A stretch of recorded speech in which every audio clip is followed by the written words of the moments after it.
అందరికీ నమస్కారం. ఈరోజు మీ అందరికీ నేను వినిపించబోయే కథ అంతరంగాలు. రచయిత డాక్టర్ పొట్లూరి గారు. ఈ కథ మొదటి భాగం విన్న తర్వాత ఈ రెండవ భాగం వినండి. ఇక కథలోకి వెళితే, ట్యాక్సీ ఎక్కి రైలు స్టేషన్కి వెళ్ళాం. సెకండ్ క్లాస్ టికెట్ కొనుక్కొచ్చి ఇచ్చారు. టికెట్తో పాటు పైకం కూడా ఇచ్చారు. బండి వెళ్తోంది. నాతో నా భర్త వైఖరి, మా నాన్న స్థితి, ఏవేవో ఆలోచనలు గజిబిజి గూడులా అల్లుకుపోతూ ఉన్నాయి. అంతలో టికెట్ ప్లీజ్ అంటూ టీసీ వచ్చి అడిగాడు. టికెట్ అందించాను. ఆయన టికెట్ చూసి దానిపై సంతకం చేసి నా టికెట్ నాకిచ్చేశాడు. బండి దిగాను. రిక్షా ఎక్కి మా ఇంటికి వెళ్ళాను.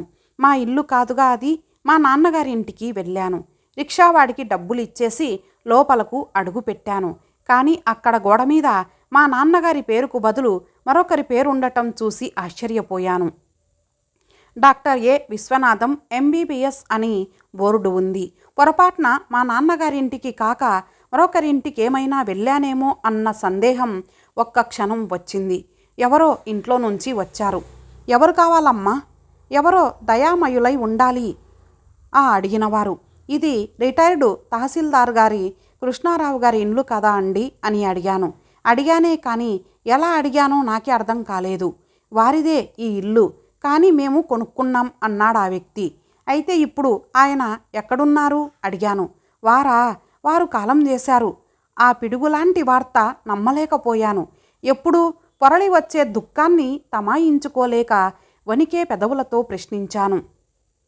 ఒక 20 రోజులయ్యిందమ్మా. ఆ కబురు నాకు మిన్ను విరిగి మీద పడ్డట్లు, నుంచున్న పలంగా పాదాల క్రింద భూమి తొలుచుకుపోయినట్లు అనిపించింది. అంతే కూలబడిపోయాను. నాకు స్పృహ వచ్చేసరికి నేను హాస్పిటల్లో బెడ్ మీద ఉన్నాను. మా ఫ్యామిలీ డాక్టరు నా దగ్గర నుంచొని నా ముఖంలోకి చూసింది. ఇప్పుడు ఎలా ఉంది? బాగానే ఉంది డాక్టర్ గారు అని సమాధానం చెప్పానే కానీ మనసులో లేదు. విచారించకమ్మా, విధిని తప్పించుకోవడం ఎవరి తరమూ కాదు. ఆయన్ని బ్రతికించాలని విశ్వప్రయత్నం చేశాం. కానీ ఆయన మానసిక వ్యధతో మరణించారు. సంధి స్థితిలో ఉండగా కూడా మిమ్మల్నే పిలుస్తుండేవారు. ఒక్కసారైనా ఉత్తరమైనా రాయకపోయావు. అంత కఠినంగా ఎలా ఉండగలిగావమ్మా అన్నది లేడీ డాక్టరు. నన్ను నమ్మండి డాక్టర్ గారు, మా నాన్నగారికి చాలా ఉత్తరాలు రాశాను నేను. కానీ ఎవరో ఆయనకు అందకుండా చేసి ఉంటారు. మీ అత్తయ్య మీకు టెలిగ్రామ్ పంపించానని చెప్పింది. లేదు, అదంతా అబద్ధం. టెలిగ్రామ్ కాదు సరికదా, ఒక్క ఉత్తరం ముక్కైనా రాలేదు. ఇంకేం చెప్పిందండి మా అత్తయ్య అని మా ఫ్యామిలీ డాక్టర్ గారిని అడిగాను. మీ నాన్నగారు మీ ఆస్తంతటిని మీ అత్తయ్య పేర ట్రాన్స్ఫర్ చేశారట.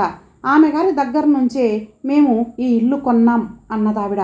ఈ వార్త గోరు చుట్టు మీద రోకటిపోటయ్యింది. మా నాన్నగారు తన ఆస్తినంతటిని మా అత్తయ్యకి ఇచ్చేశారా? నేను వెళ్ళి మా వారితో ఏమని చెప్పాలి? ఈ సంగతి తెలిస్తే ఆయన ఊరుకోరు, నా తల బద్దలు కొడతారు. మా నాన్నగారు పెళ్లి ముందు రోజు నాతో అన్న మాటలు నా చెవిలో గింగురుమంటున్నాయి. ఆయన నీ దేవుడు, నీ భాగస్వామి, నీ భర్త, నీ సర్వస్వం. ఎలాగైనా అతనితో సర్దుకుపోగలగాలి.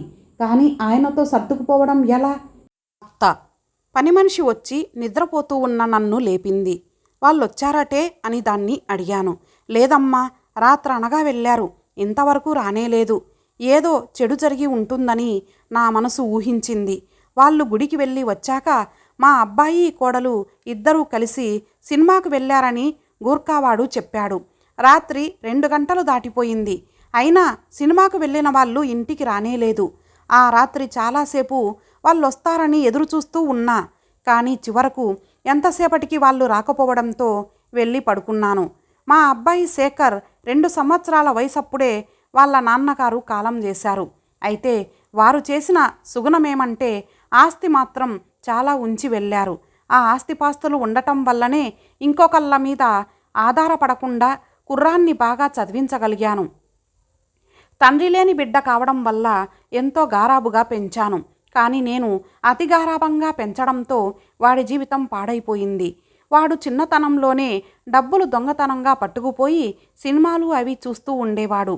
సిగరెట్లు తాగడం నేర్చుకున్నాడు. మరీ చిన్న వయసు కదా అని ఏ పని చేయవచ్చునో ఏ పని చెయ్యకూడదో వాడికి తెలియదని నేను ఉదాసీనంగా ఉండటం వాడికి మరి కాళ్ళు తెచ్చిపెట్టింది.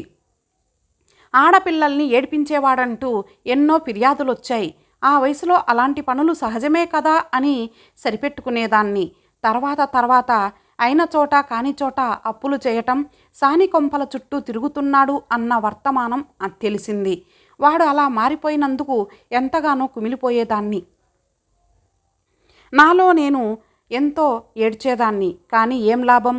అంతా గతజల సేతు బంధనమే. చేతులు కాలాక ఆకులు పట్టుకున్నందువల్ల ఏం ప్రయోజనం? పెళ్లి చేసుకోరా నాయనా అంటూ బుజ్జగిస్తూ బ్రతిమాలాను. పరిపరి విధాలా చెప్పాను. ససేమిరా చేసుకోను పొమ్మన్నాడు. ఎలాగో అతి కష్టం మీద అంగీకరించాడు. పెళ్ళైతే బాగుపడతాడు కదా అనుకున్నాను. వాడిలో మార్పు వస్తుందని ఆశించాను. కట్నం ఇంత కావాలి అంత కావాలి అని నేనేం అడగలేదు. ఎందుచేతనంటే ఎంత డబ్బున్నా సానులకు మిగతా వ్యసనాలకే ఖర్చు చేస్తాడని నాకు తెలుసు. వాడి కథ చాలా దూరం వరకు వెళ్ళిందన్న సంగతి తెలిసింది. వాళ్ళ నాన్న డబ్బు ఆస్తి తీసుకురమ్మని వాడు కోడల్ని ఒత్తిడి చేస్తూ ఉండేవాడు. ఒక్క క్షణం నా మనసుకు శాంతి ఉండేది కాదు. అస్తమానం వాడి గురించే ఆలోచన. తెలిసి ఓ అమాయకురాలి జీవితం పాడు చేశానే అనే బాధ. ఒకవేళ ఆఫీస్లో ఏమైనా ఉన్నాడేమోనని పాలేర్ని ఆఫీస్కు వెళ్ళి రమ్మని కబురు చేశాను. వాడు తిరిగి వచ్చాడు. ఆఫీసులో లేరటమ్మగారు అన్నాడు వాడు. అంతలో గబాలున కమల ప్రత్యక్షమైంది. ఒక శోకమూర్తిలా గోచరించింది. అత్తయ్య, నన్ను క్షమించత్తయ్యా అంటూ ఇంకేం మాటలు చెప్పలేక నా కాళ్ళ మీద పడి బోరున ఏడ్చింది. ఏమిటమ్మా, ఏం పర్వాలేదులే, ఎందుకు ఏడుస్తున్నావు? ఏం జరిగింది? ఎక్కడికెళ్ళావు అని ప్రశ్నించాను సానునయంగా. అత్తయ్య, మా నాన్నగారిని చూద్దామని వెళ్ళాను అత్తయ్య. కానీ మా నాన్నగారు మరణించారట. 20 రోజుల నాడే పోయారట అత్తయ్య అని నా కాళ్ళ మీద పడి వెక్కి ఏడవటం మొదలుపెట్టింది. పోనీలే, ఏడవకు, విధిని ఎవరు కాదనగలరు అంటూ కోడల్ని సముదాయించ ప్రయత్నించాను. అత్తయ్య, మా నాన్న ఆస్తంతా తన తోబుట్టువుకు రాసిచ్చేశారట. ఈ వార్త నాకు భరించరానిదైంది. పిడుగులాంటి వార్త. ఈ సంగతి అబ్బాయికి తెలుసా? తెలీదత్తయ్య. కాదు, నువ్వు అబద్ధమాడుతున్నావు పాపిష్టిదానా. వాడికి ఈ సంగతి తెలిసే ఉంటుంది. తెలిసే నిరాశతో ఇల్లు వదిలిపెట్టి వెళ్ళిపోయాడు. ఇక ఈ ఇంటి ముఖం చూడడు. వాడికి ఆవేశం వస్తే అంతే. నా బిడ్డ నాకు కాకుండా దేశాల పాలయ్యాడు. దీనికంతకు కారణం నువ్వేనే పాడుముండా అంటూ పెద్ద పులి గర్జించినట్లు గర్జించాను. అత్తయ్య, నేను ఏ పాపమూ ఎరుగను. నాకేం తెలియదు. నన్ను క్షమించండత్తయ్యా అంటూ కంటికి మంటికి ఏకధారగా ఏడ్చింది. ఛీ, పో అవతలకు, నన్నంటుకోకు దరిద్రపు ముఖమా. ఇక్కడ ఒక్క క్షణం ఉండేందుకు వీల్లేదు. పో ఇక్కడ్నుంచి గర్జించాను. అత్తయ్య, నన్ను క్షమించండత్తయ్య, అలా అనకండి. నేను ఎక్కడికి వెళ్ళను. మీరు తప్ప నాకెవరున్నారు? నన్ను పొమ్మనకండత్తయ్య. మా నాన్న వెళ్ళిపోయారు. ఆస్తి వెళ్ళిపోయింది. ఆయన ఎక్కడకు వెళ్ళారో తెలియదు. ఈ స్థితిలో మీరు కూడా నన్ను ఈపాటి ఆశ్రయమైనా లేకుండా పొమ్మంటే ఎక్కడికి పోనత్తయ్యా అంటూ నా కళ్ళ మీద పడి భోరున ఏడుస్తూ ప్రార్థించింది. అంతలో ఎవరో వీధి తలుపు తట్టారు. నేను వెళ్ళి తలుపు తీశాను. ఆఫీస్ నుంచి జవాను వచ్చాడు. ఏదో సీలు వేసి ఉన్న కవరు తెచ్చాడు. అమ్మా, శేఖర్ గారికి ఉత్తరం వచ్చిందమ్మా. కానీ వారు నిన్నటి నుంచి ఆఫీస్కు రావడమే లేదు.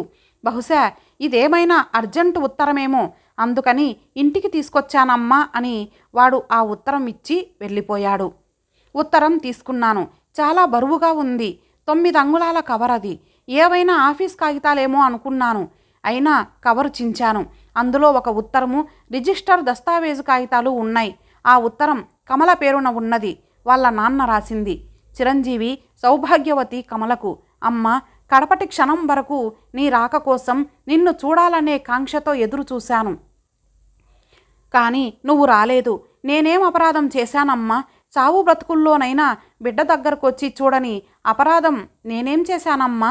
చిన్నప్పటి నుంచి తండ్రినైనా తల్లిగా నిన్ను పెంచి నా జీవితమే నీకోసం వెచ్చించి పెళ్లి చేసి అత్తవారింటికి పంపించాను. నీకేం లోటు చేశాను తల్లి?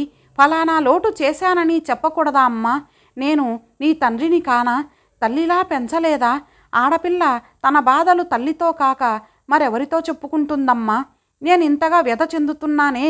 నువ్వు ఒక్క మాటైనా చెప్పావా తల్లి? ఒక్క మాటైనా? తల్లిని తండ్రిని అన్నీ నేనేగా. నన్ను చూడటానికి వచ్చావా? రాలేదంటే నా బిడ్డకు నేనేదో తీరని కష్టం కలిగించి ఉంటాను, మానని గాయం ఏర్పరచాను. కనుకనే ఈ పాపిష్టి ముఖం చూడకూడదు అనుకొని ఉంటావు. ఏమ్మా? సరేలే, నా రోజులైపోతున్నాయి. నేను ఇంకెంతో కాలం బ్రతకను. అందుకనే నా ఆస్తి అంతా అల్లుడి పేర రాసేశాను. ఇదిగో దస్తావేజు. నేను లోగడ చేసిన వాగ్దానం ప్రకారం ఇల్లు, ఇంటి వెనక స్థలము మా అక్కకు రాసిచ్చాను. చిన్నప్పటి నుంచి ఇంతకాలం మనల్నే కనిపెట్టుకొని ఉండి ఏ లోటు లేకుండా తీర్చిదిద్ది మా అక్క చేసిన నిరుపమానమైన సేవకు మనం ఇవ్వగలిగే ప్రతిఫలం మాత్రం ఏముంది? కనుకనే ఆ ఇల్లు, ఆ ఖాళీ స్థలం మా అక్కకు ఇవ్వడం న్యాయం అనుకొని మా అక్కకు అది రాసిచ్చాను. మిగతా ఆస్తంతా నీ భర్తకు చెందేటట్లే రాశాను. ఇప్పుడు నీ మనసు మరింత ఆనందంగా ఉంటుంది అనుకుంటున్నాను. ఈ ఉత్తరంతో పాటు రిజిస్టర్ దస్తావేజు కూడా పంపుతున్నాను. 4 రోజులు ఆలస్యం చేసినందుకు నన్ను మన్నించండి. ఇకనైనా కాస్త త్వరగా రామ్మా. నా కడసారి కోర్కె కన్ను మూసే లోపల నిన్నొక్కసారి చూడాలి. ఏమ్మా, వస్తావు కదూ? ఇట్లు మీ నాన్న. ఆ ఉత్తరం చదివి నా కళ్ళల్లో నీళ్ళొచ్చాయి. ఆయన ఆస్తి మా అబ్బాయి పేర రాశాడనో తెలీదు, ఉత్తరంలో ఆయన బాధకో తెలీదు, కానీ నా కళ్ళు మసకబారాయి. ఆ ఉత్తరం కమలకి అందించి నేను అక్కున చేర్చుకున్నాను.